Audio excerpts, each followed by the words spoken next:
Usual pyramid scheme from Dinh-Kha. And yeah, I'm curious to see, as mentioned, this time Sebastien has mixed Yummies with Purely. And there are some interesting synergies there, so let's see.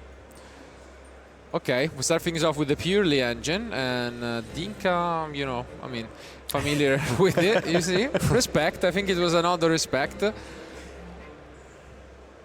I mean, absolutely. The Purely strategy, that is not used a lot nowadays, of course. And not a lot of people just think that is a very usual strategy, but still, it can do some things. When people are not prepared to it, you can just get the games very easily. The fact that you are able to just summon an unaffected monster is always very strong. And yeah, mixing it with the Yummies, you, of course, have some bridges. And I'm very... I'm not surprised, but I'm expecting to see some very strong field, to be honest. I mean, I also feel like that Purely has always been one of those decks we managed to get to see in action at previous YCSs also in the last 2 years, although, of course, they've fallen off on popularity, but still, it's always been a very consistent deck.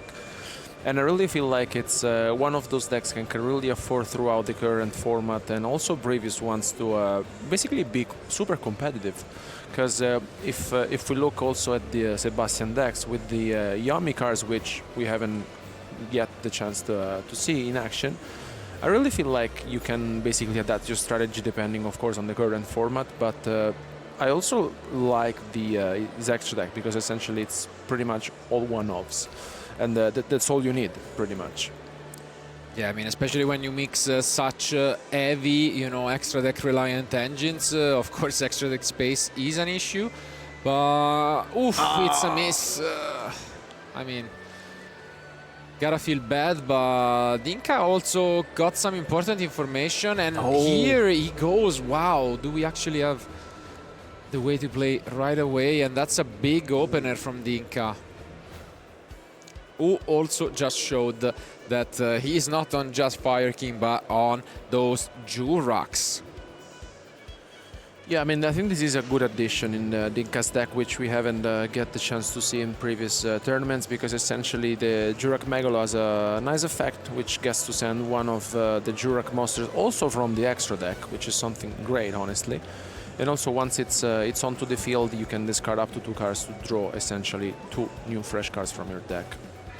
Yeah, and it just allows the Fire King strategy to have a little bit more ceiling. You've got more interactions, and I think that is pretty good. Both players trying to add some other cards to just bring some more power and to be able to compete with all these the best decks, like the strategies, the Mitsurugi strategy, for example, which is very powerful. And we can compare those 2 decks, by the way, with the fact that they require a lot of skill, to be honest, to be used. If you do a single mistake playing Purely or Fire King, it is very hard for you to win the game. And bringing some decks like that, when you have to play 15 rounds of Swiss, I mean, you have to be very confident, to be honest. I mean, look at this, because essentially once the Astero gets sent to the graveyard, you can also banish itself and another Jurak to essentially synchro summon like another monster from the extra deck, which was essentially negated here by the droplet, which I think was really needed from Sebastien. Yes. Would have been a mess otherwise. Yeah, I mean, you can see Dinh-Kha playing with some of these new tools, but I mean, Droplet is popular this weekend. We have seen it already a couple of times, merely for the Yummy matchup, but in this case, you can use it during your own turn. Works, so. And I love this strategy, because essentially with just one card that is being sent from the extra deck to the graveyard, you're able to summon the Jurak Meteor, and you essentially clear up the whole field. And then you also, that way you can also trigger the Garunix. I mean, it's the more card you can put up on the field, the scarier the deck gets, which I mean, we also discussed this before. I think it's also a matter of card choices, because Sebastien is playing Droplet in the main deck. We also see some other players main decking Dark Lurer. He also revealed some Book of Eclipses before when he missed. And I mean, I think this going second approach is paying off as well, even if now he started things off going first, and I think it's maybe one of the few scenarios in which the droplet was really needed. I mean, without a droplet, I think it was pretty much over because both Pearly and Yummy, they want to get their bodies to stick on the field. And if you get literally your field wiped like that, I mean, you cannot do anything, and it's just over. And the Fire King strategy, it can end the game very quick. And speaking about the Fire King strategy, having the access to the Impulse is very, very good. One of the best cards of the format, of course. That's why Mitsurugi is such a strong deck. And yeah, Fire King can use this card as well. But now, yeah, we can use the Capsi Yummy Way in response, just bringing back a couple more monsters to the field.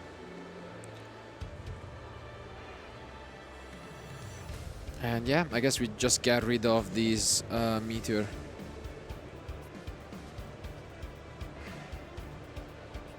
And the fact that Kirin has now some other targets, because before it was a 3-card combos. If you wanted to interact with your opponent during his turn, now you still have the 3-card combos, but you also have the ability to use that on the Jurak monsters, and I think that's pretty good, to be honest.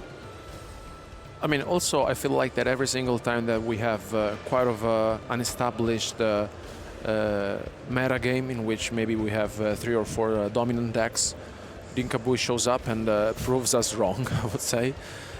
Because, of course, like he's been playing this deck over the last year, and I mean, we saw him in action, and then he changed, kind of, you know, also adapting it to the current format.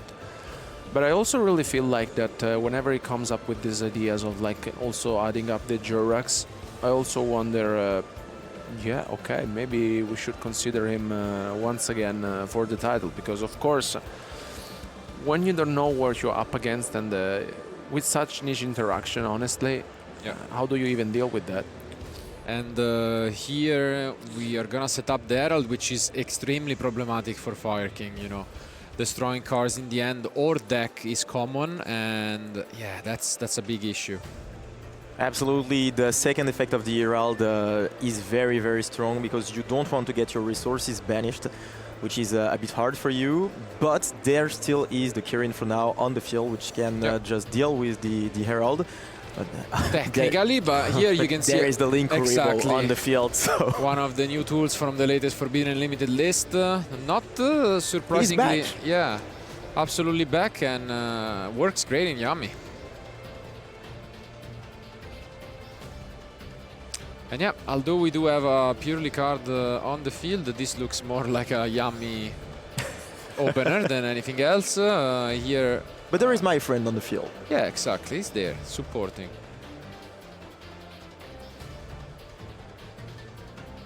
And I'm really curious to see how Dinh-Kha is gonna deal with all of that, because not only there is the Herald, which is a big threat to the Fire King strategy, but there is also the SP now.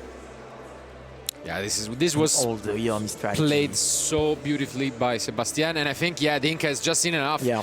Not even gonna attempt to have a go at this, and I can't blame him.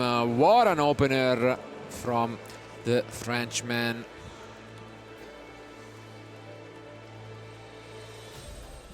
But the game was pretty interesting, to be honest, because we got to see more information from those decks. We saw the Jurak strategy, and Sebastien saw that as well, and we saw that it was very, very good, because not only you get to special summon 2 monsters on your field, so you start with already some resources, but also you get to clear all the entire field if it resolves, which is, of course, such a strong interaction, especially against some decks like Pearly Yumi.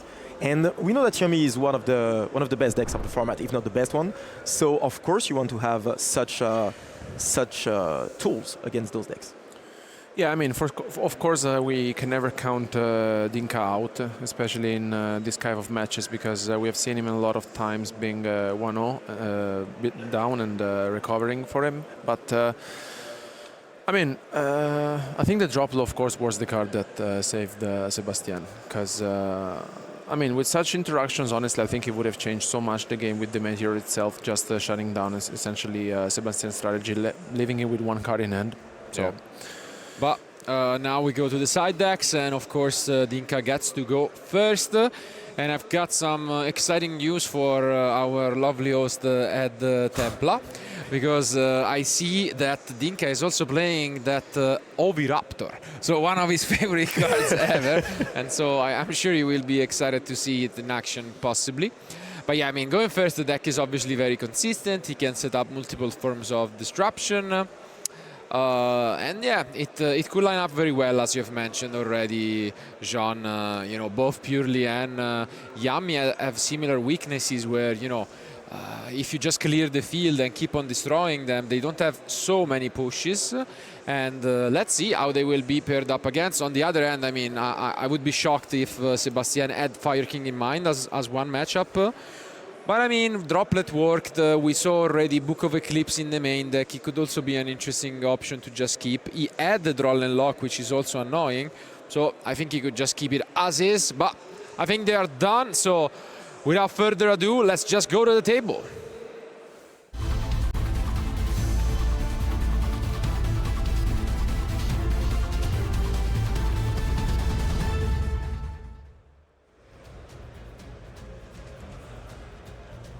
Let's see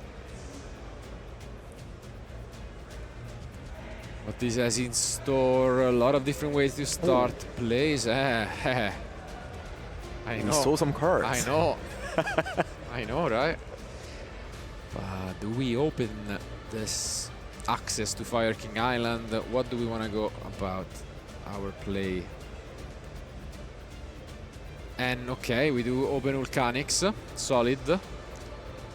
And Sebastien having a reader, I mean, not so surprised again, even though it won YCS 1 year back. Haven't really seen so much success lately.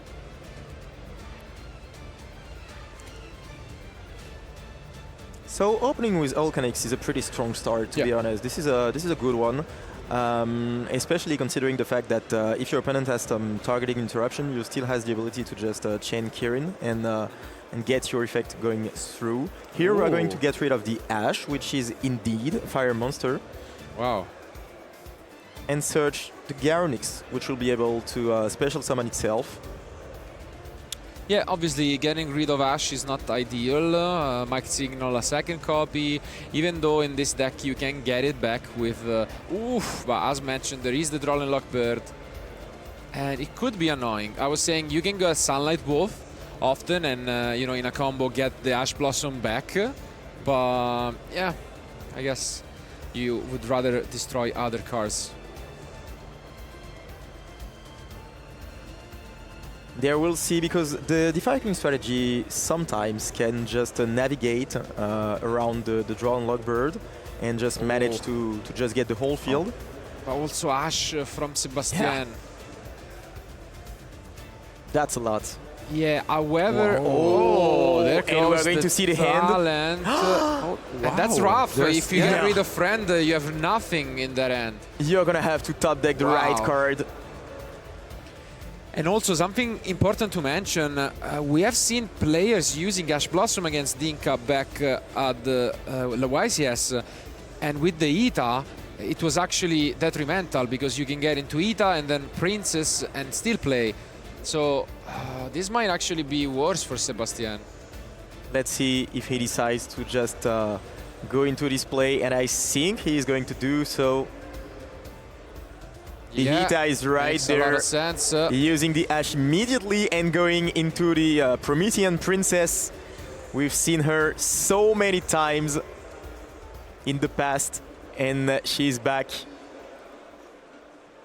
Now we are going to special summon back a monster from the graveyard and be able to just extend the plays.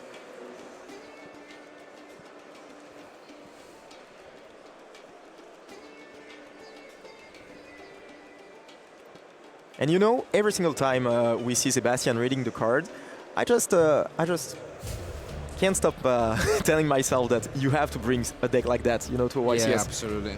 Because you take so much advantage from the lack of knowledge of your opponents. Yeah, I mean, we talked about this. I think it's one of the best things, no? But, that's the best. Yeah, and we top deck one of the best cards possible. Wow. Wow. Heart of the cards. Yeah, indeed. But still, the rest of the end was very underwhelming. I guess he doesn't have space for Larmilage in his extra deck with the pure lead, because otherwise we could also have seen the draw normal, but yeah, most likely no space. But we do have the Linkuribo, no? Absolutely, absolutely. Now we are going to go into the Snatchy.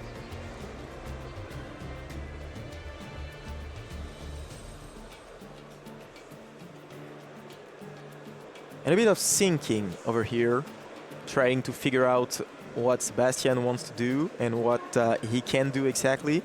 But we are going to activate the Skyburn, which will then trigger all the effects in the graveyard, especially the Garnix. Getting rid of the Snatchy.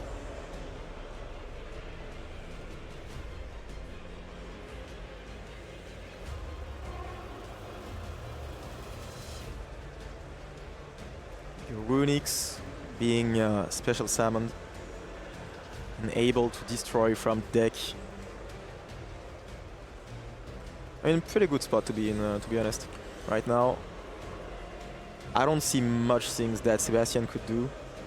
I mean, being left only with the drawn as well in the hand and another card, it's not ideal. I think Dinh-Kha, it's controlling this one. Yeah, I mean, quite okay, yeah. It will be a big surprise for me if Sebastien won this one. But who knows? There's a no.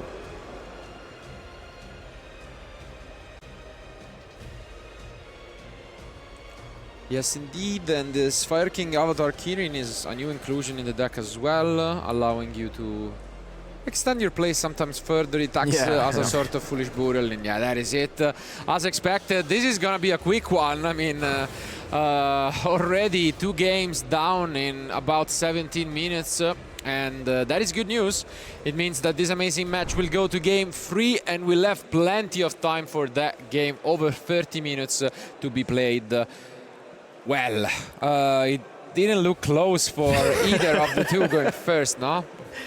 I mean, yeah, both players knowing very well how to play their decks and how to navigate through the interruptions, knowing very well when they lose the game as well. So here, Sebastien recognizing the fact that he couldn't do anything, to be honest, because there was an additional interruption with Princess being in the graveyard. Yep. So yeah, the game was pretty much lost. But we saw that there were some tools going second as well, because on the first game, I mean, if it wasn't for the droplet, I think that Dinh-Kha would just have won the game on the spot. So yeah, we still don't know who is going to win the game, because Sebastien is going to go first once again, but we'll have some tools to just get rid of his field during his turn, or even during our own turn, because we know that Fire King going second can be a little bit overwhelming. Sorry. Yeah, it was kind of a weird game 1, because if you open the Jurak Megalo plus Kirin, it's the dream opening, because pretty much it turns into the best entrap possible, you know, completely nuking the field. But if it gets stopped as it was, it just means you lost 2 cards, and then it's tougher to play, because at the end of the day, Fire King is still a deck that wants to grind, you know, it needs some cards to play. So it will be down to that. It would be shocking, you know, if he opens again that 2-card combo. But regardless, I think Sebastien is also going to be thinking, do I take these droplets out? They saved me game 1. You kind of want to take them out going first, but I'm sure you won't, you know, because you are afraid of it.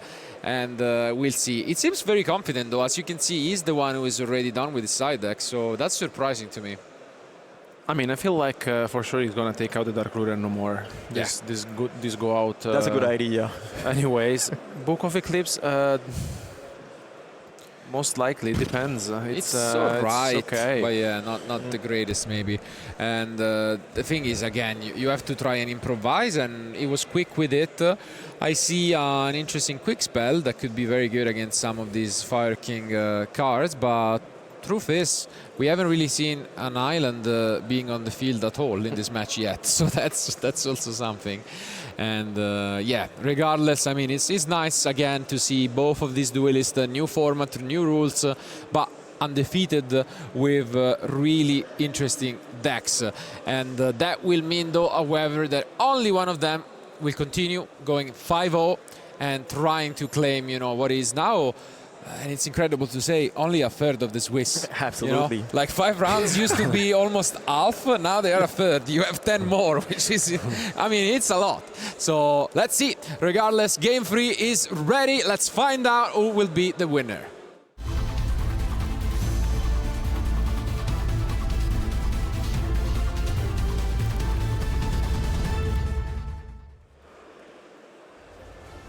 Sebastien going first here. He will have for sure a lot of tools to try to just set a strong field up. But Dinh-Kha, we've seen that before. We know that he has a lot of tools going second. We've talked about the combo, of course, but there is still also his 3-card combos. And I see a card he might want to return the favor back to Dinh-Kha from last game. So let's see what's gonna happen. But same start as game 1 for now with the pure Lille. Usually accessing my friend purely, but yeah, it's probably going to be the case because you want to just add some more resources, and yeah, indeed, it is the my friend purely. Do we see a is draw? Nope. It would be devastating, to be honest. Yeah. Draw and Logbird, I mean, in the meta games where Draw and Logbird is there, that's strong as well. Yeah, that's strong as well, absolutely. And now there is a big decision because, I mean, that's just it. There is, okay, we're gonna chain this, I'm assuming, to just prevent one draw. And I mean, the problem is that there is no good solution, to be honest. There is no good answer because if you decide to stop there, then you are literally on nothing. And you cannot defend yourself against the Fire King strategy. And if you decide to just extend and go into your whole combo, it's going to be very difficult, very hard for you because, of course, Dinh-Kha is going to just draw at some point the Jura cards plus the Kirin, and you cannot do a lot against that. And that's an interesting decision. We got rid of the bell, and for anyone wondering what is the bridge, this opener, if it wasn't for the Fuvalos, I can just go into Yummies because you can just go for a Link 1 and then you have, you know, your level 1 and Link 1. Do we whiff? No, we do not. Okay. Very different from the first game. Yeah, he's gonna be happy with this one. Yeah, I think happy memory. Yeah, either happy or pretty. I mean, tough to distinguish with the rarities. Yeah, now we just have my friend purely. Yeah, it's solid, but the question is just how much do you want to commit? Yeah, that is not a very good situation to be in, to be honest. I don't know if he's going to go all in and try to just set his entire field up. Yeah. What would you do, to be honest? The thing is that it's all about also how many cards do you want your opponent to draw and where to and when to activate the talent. Because essentially you really want like to maximize on this. I mean, of course, the Fuvalos is playing a huge role, but I mean, I really feel like, of course, this is completely different than game 1, being the Fuvalos there. And also, I'm wondering, the Ghost Bell was discarded by Sebastien, so I mean, he really needs to make sure that this may be enough for him, you know? Yeah, and we are giving now the first draw. Summoning actually the first, you know, purely extra Z, but there it is, Triple Tactics Talent taking a look. Oh, wow. Oh, missing in resource. I mean, this is a good hand. Yeah. This is a good hand. There are multiple starters. What do you even It's very solid.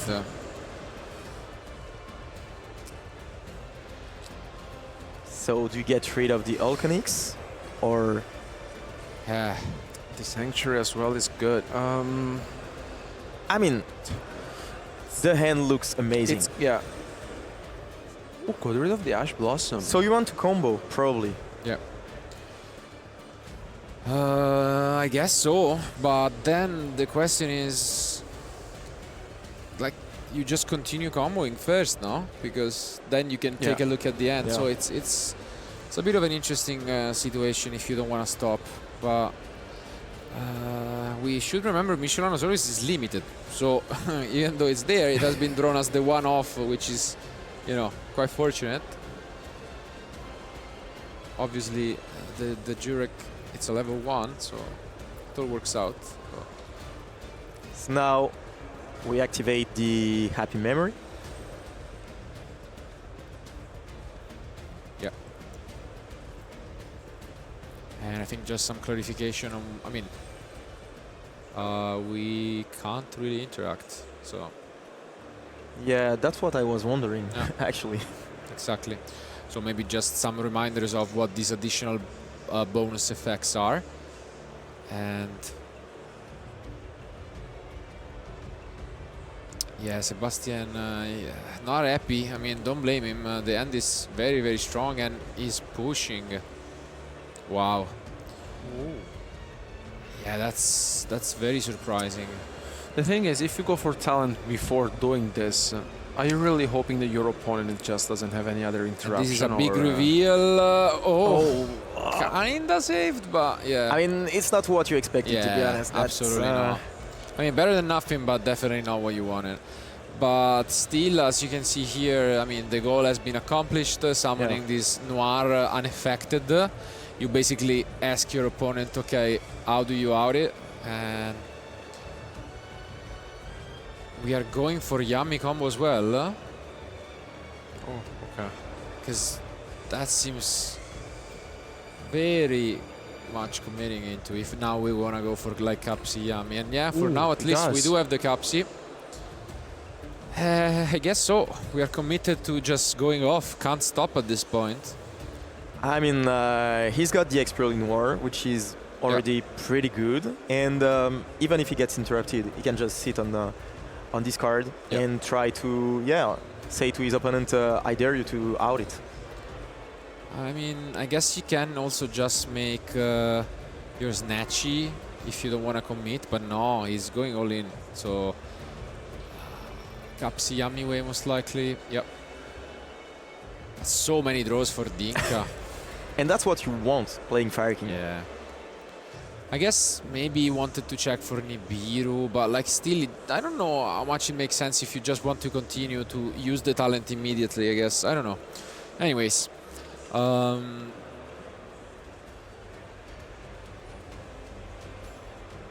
So we are going to add 2 fresh cards. Yep. 2 new cards to the hand, and discard 1.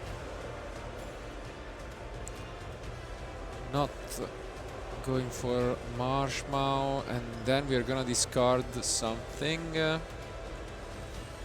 mean, we know surprises in there. We know everything pretty much, and us, Dinh-Kha, because it's the Mind Friend and then the double Yummy plus surprise.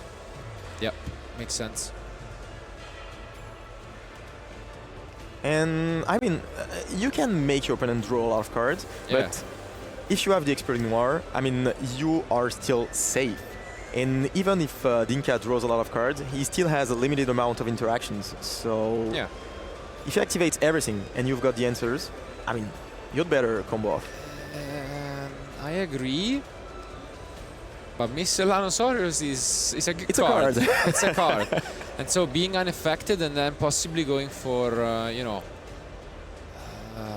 just a Jurak Meteor. I do agree with this, though. If we are going in, we need to set up the Herald because it disrupts so much that then with the Noir to back it up, it makes so much sense.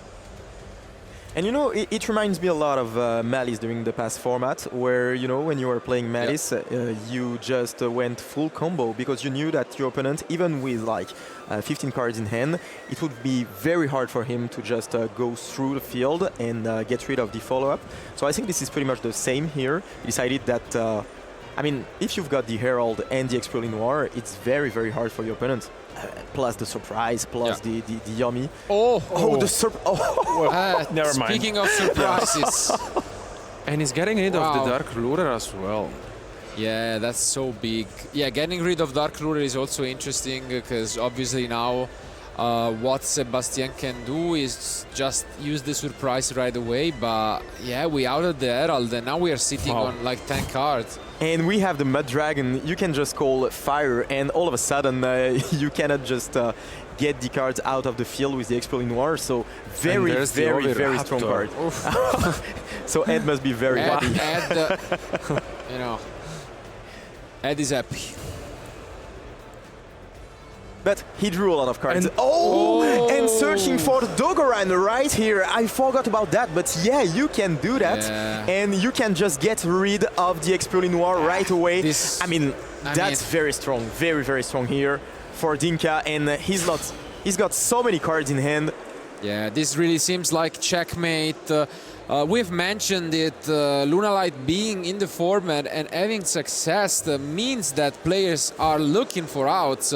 And I'm sure Dinh-Kha was thinking about the Liger Dancer when putting this Oviraptor plus Dogoran, but it just works so well against the Expurli Noir. And there it Wow. is, wow. It is outed. The Expurli Noir is going to the graveyard thanks to the Dogoran of Dinh-Kha, and now he's in a pretty good spot. So yeah, of course, there is the effect of my friend, but wow. a second polymerization. This is so strong. I mean, Garura is on the field now. How do you resist that? Yeah, you How do don't. you resist that? I mean, you just, say kudos to you and call it a day. I mean, Dinh-Kha just keeps on surprising us event after event. I mean, he's just one step ahead of everyone, it seems like. Even though, of course, it might not be your day, and then he's not winning every event, he always keeps, and find ways of being competitive with these kind of strategies. And now he's going to go into the Fire King strategy, summoning back Yeah, the Arvata, that's and I enough. think this is it for Sebastien. And there Yeah. it is. Dinh-Kha takes the game and takes the duel after a very convincing game 3. Yeah.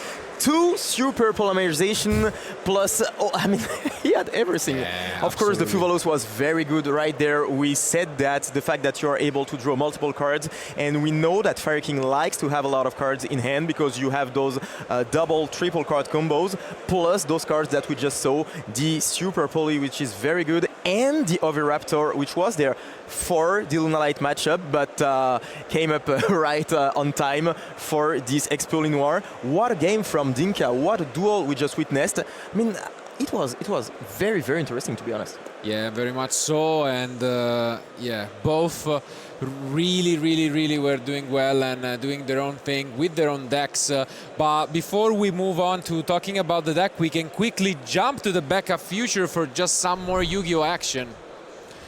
Oh, wow! Again, DDD. What's going on with the backup on DD? Yeah. I mean, look at this. Looks much more promising than the last time we saw the backup with the DD player. I mean, just going in, and it's 1-0, and it might be a quick 2-0 for the DD player now.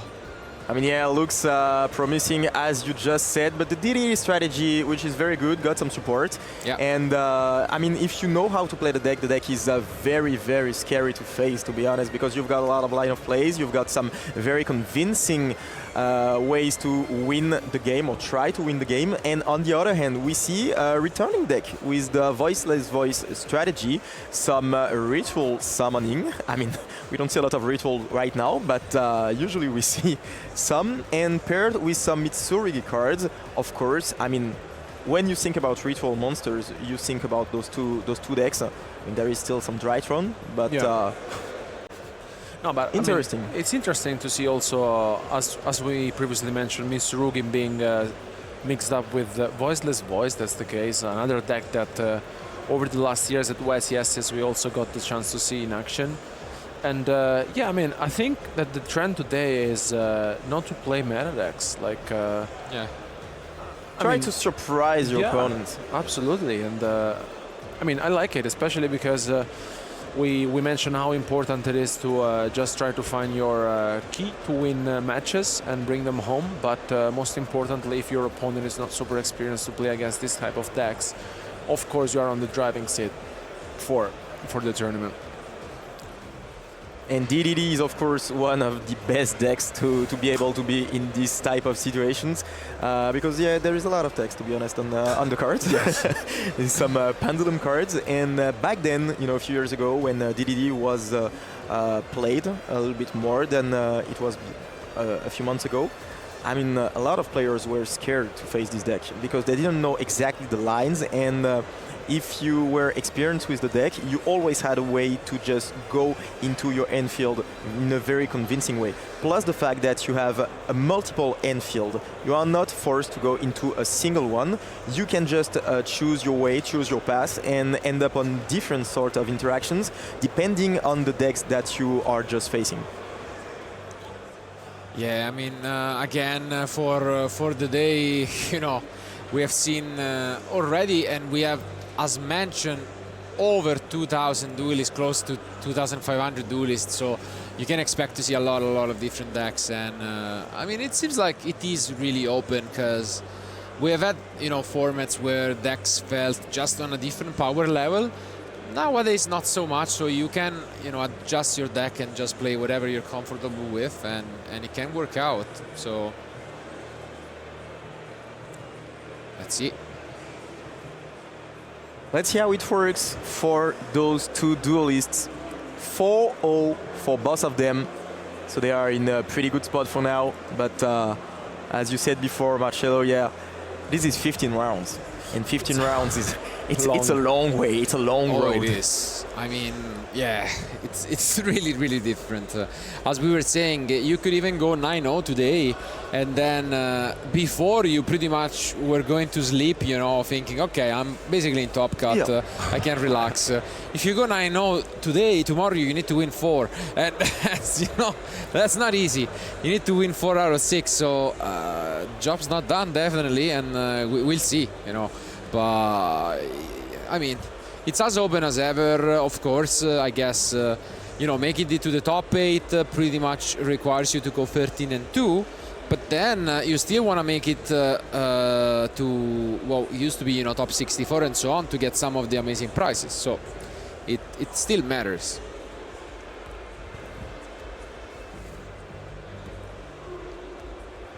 And now Ivan really with this only 1,000 life points remaining, trying his best to stay in this match.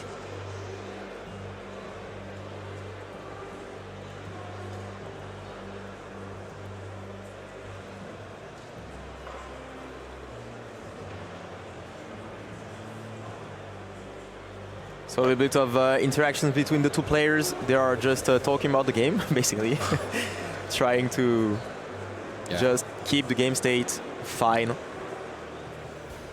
And I'm sure that both of them were not prepared to face this type of decks, to be honest. I mean, Voiceless Voice, it was a long time since we've seen that being played a lot competitively. Mitsurugi a little bit more, of course.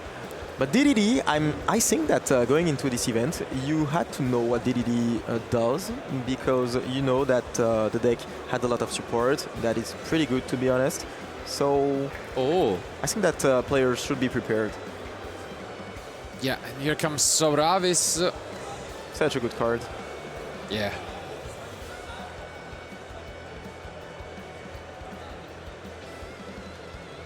And little by little, we try to just get back in the game with these 1,000 life points. But it's enough to win a game, to be honest. It is, but while initially looked promising for you know, DD to just takes it 2-0, now it's the opposite, and it makes you wonder what is the time limit in which you're like, okay, maybe I pick up my cards, because we are on 18 minutes remaining, and both of these decks combos take a long time. So let's see how it turns out.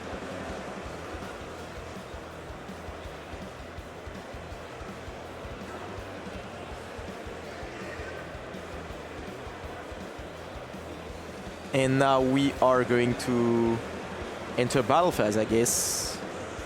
Yeah, we're going to attack.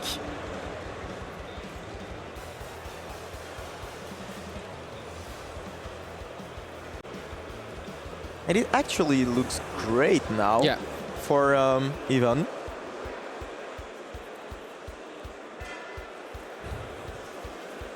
I'll just see how much damage he can push, and it could be already enough. Yeah.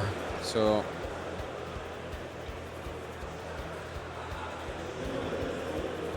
and we are going to summon another one thanks to this service. yeah. And that might just be game, to be honest. Yeah, I think so. Might as just well. be game. Yeah, it's just doing some maths just because you really want to make sure. You can close this one out. Yeah, it's just having a read that his car's just, you don't want to make any mistake at this stage.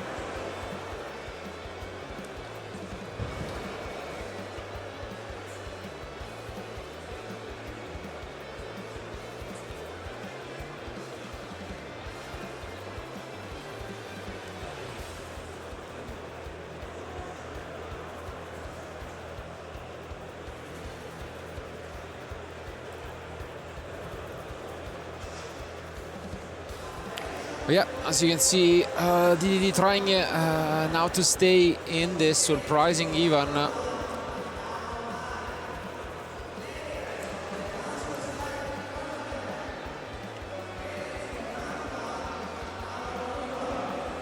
Sometimes it gets down to this battle of knowledge where have you played against this deck?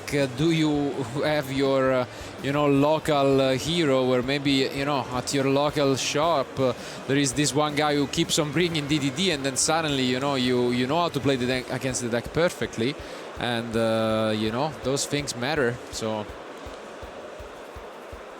it could be down to these niche interactions on who takes this one.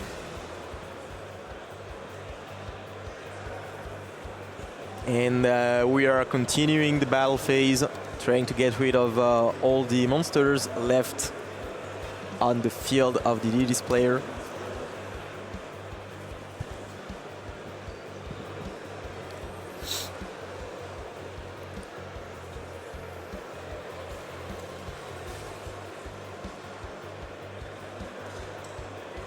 And it's going to be very interesting to know who started this game, because during the third game, if there is one, the player who goes first will have a huge advantage. A huge one. And I really feel like that having a look at their graveyards, it must have been a funny one, because they activated quite a few cards, and this type of matches, which are very back and forth ones, as some that we've seen on stream today, is just you can really tell who's going to be the players bringing home. But for sure what I can tell is that Evans field, it's quite scary. And now let's see if Johnson can somehow deal this last remaining 1,000 damage to his opponent. So yeah, let's see.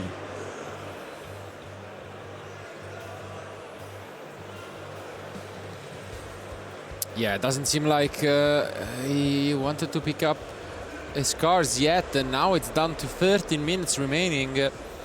800 life points against 1,000. I like those games. Yeah, the back and forth games where you don't know who's going to win. Because in this situation, you would just think that Ivan just wins the game on the spot. But this is Didi, and Didi has a lot of tools. Just get back into the game. Indeed. And here's one from back in the day.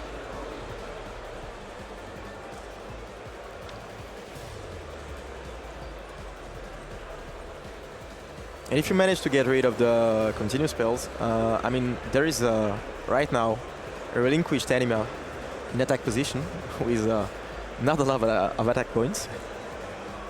Yeah, and now we can go for this Genghis, fusion summoning from the grave.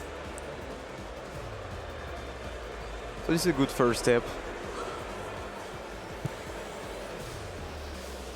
But what more can he do to just take it all, get the second point, the second game? Yeah, we also don't know what's left in this extra deck, so let's find out if he can make it. But both of our duelists are just with a handful of life points remaining. And we are entering, a very tough spot, in my opinion, because there is only 12 minutes remaining on the clock. Yes. And we're still in game 2. So if we are going to game 3, you mentioned it earlier, we take a lot of time to do the combos. And, you don't want to get the double loss. So yeah, and indeed, We are probably going to game 3 now.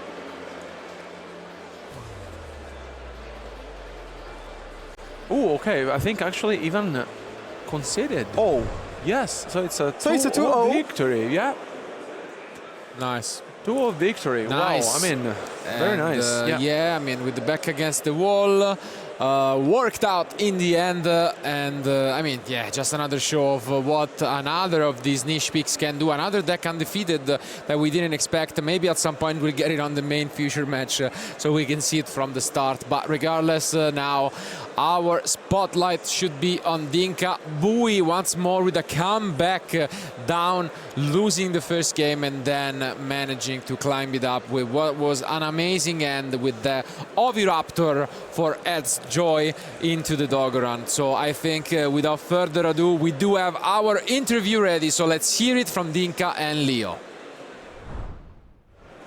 Thank you so much. Indeed, I am joined by the GOAT Dinh-Kha Bui himself.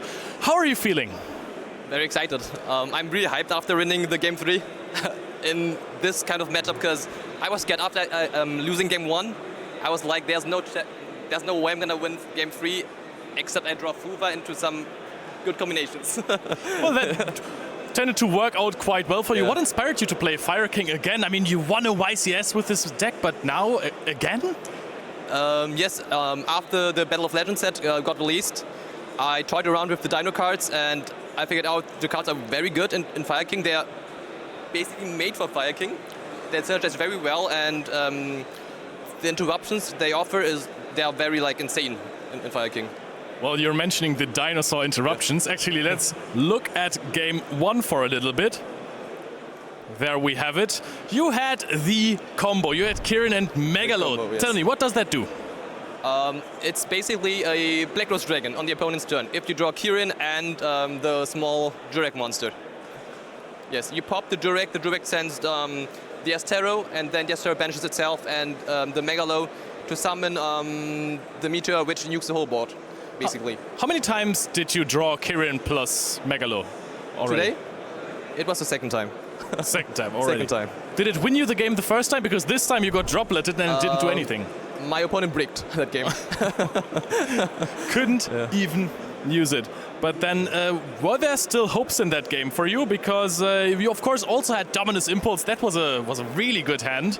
Yes, when I saw my hand, it was like, okay, pretty good hand. I had a starter, I had 2 hand traps, but when he dropped it in my monster, I was like, okay, this is looking very bad. And then he link summoned Linkuribu, and I was like, no, please don't summon a Yummy monster. And I summoned Kapsi, and then it was clear it was over for me. Yeah. What do you like about the Yummy and Pearly version of the deck? Like, do you think it's an improvement to pure Yummy? It's very interesting, I think, because the Pearly cards, they are very good into board breakers, I think, and also very good into Fuva loss. So that's a very interesting choice, to be honest. Yeah. All right, let's go into the next game because we all know you ended up winning the match. This was still game 1 that you lost afterwards. The Aspidon Light banishing the Kirin as well, but there. You got disrupted so hard on that turn by Droll and Lockbird and Ash Blossom. And is that your usual end board that you just end on a Promethean Princess there? I mean, after draw, it's something like this, plus the direct interruptions, because I wanted to send the Misk of the baby Kirin to have the additional board wipe, but the Ash stopped that play. I didn't even realize that Miscellaneous Soros can be sent by the Kirin. Yeah. That is insane, That's actually. Yeah. And now you had a big turn with the Fire Kings with the spell card. What's the name of the Skyburn. Skyburn. Yes. Exactly. So you destroyed the Kirin. Do you always send Miscellaneous Soros, or did this come up more often that you're sending like the avatars? A lot of time, especially if I get drawed after Island or Oceanic Search. This plays pretty well around draw, to be honest. Like searching the Grunix immediately, and then even if they draw me, I still have a lot of follow-up and interruptions. Yes. So the Megalo also only triggers when it is being destroyed, but Miscellaneous Soros destroys in the end phase, so you just chill with it on the field. Actually, let's go into the last game. You won that one pretty convincingly. You looked into the hand of your opponent. In this game, I was very curious. You used Fualos on an open game state. Yes. Is that the correct play, or do you think there's maybe a better chance to Fualos versus Pearly? Usually against Pearly, you want to wait until the Pearly players drops a quick spell. But with my hand, I was like, I have 2 chain blocks with Ash Blossom and with Misk to chain block the attach of the Pearly Exceed. And in case my opponent reads the Fualos, I want to play one to Fualos by going into Linku River. I wanted to shotgun it just in case he has Cupsy or some other name in hand, just to get the safe draw. Right, yeah, I can see that.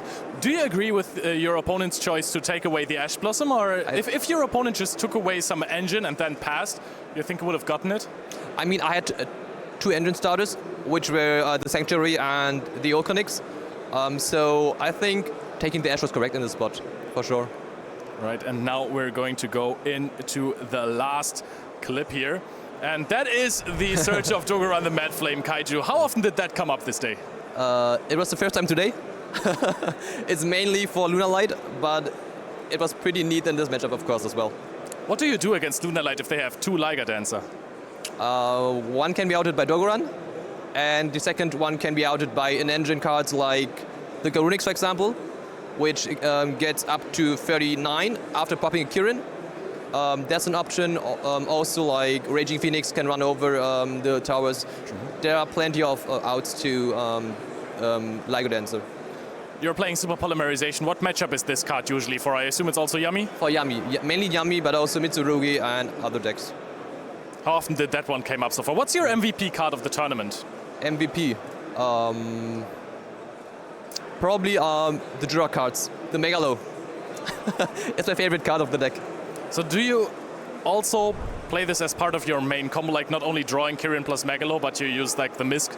Yes, usually I always go into Misk, into Megalo to have the board wipe, because I think it's by far the best interruption the Fire King deck can offer.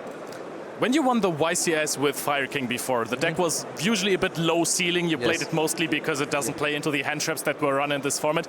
Do you think the ceiling of the Fire King deck now is as high as the other decks? It's much higher. I would say this is a combo deck now. It's not a mid-range hand trap deck, it's a combo deck.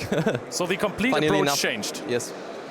All right, you heard it here first. Dinh-Kha, thank you so much for your time. Good luck on the rest of your tournament run. So far you're undefeated. Do you think you can win back-to-back with Fire King? Let's see. All right, let's see. We're going to go into a little break, but we're going to be back soon with round 6.